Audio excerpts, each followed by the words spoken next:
இல்லாத மரம் போல் என்னை நீ பூமியில் நட்டாயே.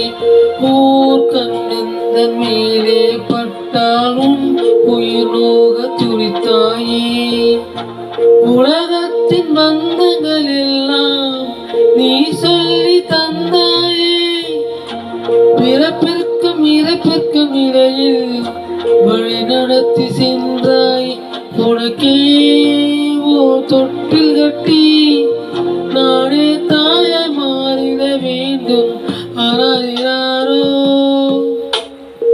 நான் இங்கே பாட